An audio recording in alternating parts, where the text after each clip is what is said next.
ఆఫ్ఘనిస్తాన్పై పాక్ దాడులకు తెగబడింది. పాక్ సైన్యం ఆపరేషన్ గజబ్-ఉల్ హక్ పేరిట కాబూల్, కాందహార్ తదితర ప్రాంతాలపై వైమానిక దాడులకు పాల్పడింది. ఈ దాడుల్లో 274 మంది మరణించారు, 400 మందికి పైగా గాయపడ్డారు. తాలిబాన్ల దాడులను తిప్పికొట్టడానికే రంగంలోకి దిగామని పాక్ పేర్కొంది. అయితే వివాదాలను దౌత్య మార్గాల్లో పరిష్కరించుకోవాలని చైనా, రష్యా సూచించాయి. ఒకప్పటి మిత్రదేశాలైన పాకిస్తాన్, ఆఫ్ఘనిస్తాన్ పరస్పరం కయ్యానికి కాలు దూవుతున్నాయి. రెండు దేశాల మధ్య ఉద్రిక్తతలు ఒక్కసారిగా పెరిగిపోయాయి. పాక్ సైన్యం గురువారం రాత్రి ఆఫ్ఘనిస్తాన్పై వైమానిక దాడులు ప్రారంభించింది. ఆపరేషన్ గజబ్-ఉల్ హక్ పేరిట కాబూల్, కాందహార్, పాక్తీయ తదితర ప్రాంతాలపై విరుచుకుపడింది.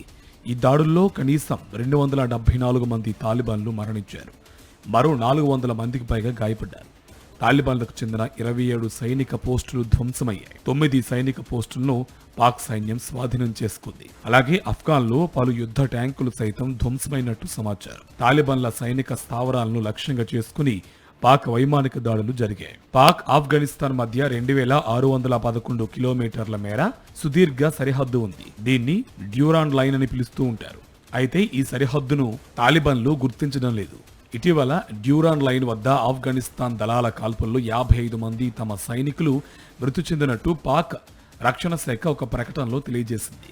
తాలిబాన్లు ఎలాంటి ముందస్తు హెచ్చరికలు లేకుండానే దాడులకు దిగుతున్నారని, తమను రెచ్చగొట్టేలా వ్యవహరిస్తున్నారని ఆరోపించింది. తమ చెక్ పోస్టులను కూడా స్వాధీనం చేసుకున్నారని పేర్కొంది. సరిహద్దుల్లో తాలిబాన్ల దాడులను తిప్పికొట్టడానికే తాము రంగంలోకి దిగాల్సి వచ్చినట్టు పాక్ తేల్చి చెప్పింది. ఆఫ్ఘనిస్తాన్పై బహిరంగ యుద్ధం ప్రారంభించామని పాకిస్తాన్ రక్షణ శాఖ మంత్రి ఆసిఫ్ ఖవాజా ప్రకటించారు. తమ ఓపిక పూర్తిగా నశించిందని, రెండు దేశాల మధ్య బహిరంగ యుద్ధం సాగుతోందని పేర్కొన్నారు. తదుపరి పరిణామాల గురించి ఆలోచించకుండా తాము చేయాల్సింది చేసి చూపిస్తామని పరోక్షంగా హెచ్చరించారు. మరోవైపు పాక్, ఆఫ్ఘాన్ ఉద్రిక్తతలు పెచ్చురిల్లడంపై చైనా, రష్యా ఆందోళన వ్యక్తం చేశాయి. వివాదాలను దౌత్య మార్గంలో సంప్రదింపుల ద్వారా పరిష్కరించుకోవాలని ఇరు దేశాలకు సూచించాయి. పరిస్థితి మరింత విషమించక ముందే సాధ్యమైనంత త్వరగా కాల్పుల విరమణ ఒప్పందానికి రావాలని చైనా కోరింది.